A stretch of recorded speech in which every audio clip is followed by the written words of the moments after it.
प्रधानमंत्री नरेंद्र मोदी ने रविवार को तेलंगाना के तुरपान में एक जनसभा के दौरान कहा कि छत्तीसगढ़, मध्य प्रदेश और राजस्थान तीनों राज्यों में मतदान हो चुका है और मैंने तीनों राज्यों में देखा है कि INDIA साफ हो जाएगी। वहां की महिलाएं, वहां के किसान, वहां के जवान कांग्रेस पार्टी को जड़ से उखाड़ फेंकने वाले हैं। कांग्रेस और BRS दोनों ही की पहचान भ्रष्टाचार, परिवारवाद, तुष्टीकरण और खराब कानून व्यवस्था से है।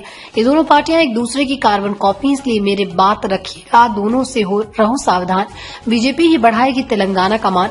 कांग्रेस ने किसान, जवान और नौजवान सबको लूटा है। कांग्रेस के राज में किसानों की कर्ज माफी के नाम पर घोटाले हुए। कांग्रेस शासित राज्यों में पेपर लीक के सबसे अधिक मामले देखने को मिले। BRS भी ऐसे मामलों में कांग्रेस से पीछे नहीं रही। आज 26/11 देश बहुत बड़े आतंकी हमले का शिकार हुआ, इसमें हमने अनेक निर्दोष देशवासियों को खो दिया। 26/11 का ये दिन हमें ये भी याद दिलाता है कि कमजोर और असमर्थ सरकारें देश को कितना नुकसान पहुंचाती हैं।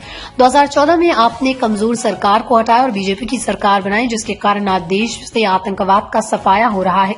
तेलंगाना की CM से अपनी जागीर मानते हैं कि KCR को आके दूसरी सीट पर चुनाव लड़ने की जरूरत क्यों पड़ी। राहुल गांधी को अमेठी छोड़कर केरल में भागना पड़ता है, KCR को भी भागना पड़ा है। इसका एक बड़ा कारण बीजेपी के उम्मीदवार राजेंद्र जी, दूसरा कारण किसानों और गरीबों का गुस्सा। भगवान मल्लिकार्जुन के नाम पर सिंचाई की परियोजना बनाई। जिन किसानों ने घर खोया, जमीन खोई, उन किसानों को KCR ने अपने हाल पर ही छोड़ दिया। ऐसे पाप को न तो भगवान मल्लिकार्जुन माफ करेंगे, न ही किसान माफ करेंगे। KCR धोखा देने का कोई मौका नहीं छोड़ते।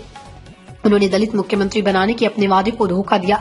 उन्होंने दलित बंधु योजना के अपने वादे को धोखा दिया। उन्होंने 2 बेडरूम का मकान उपलब्ध कराने के अपने वादे को धोखा दिया। उन्होंने युवाओं को रोजगार के अवसर प्रदान करने के अपने वादे को धोखा दिया। उन्होंने किसानों को धोखा दिया, गरीबों को धोखा दिया। KCR ने योजनाओं का वादा किया, लेकिन दिया तो सर्व घोटाले।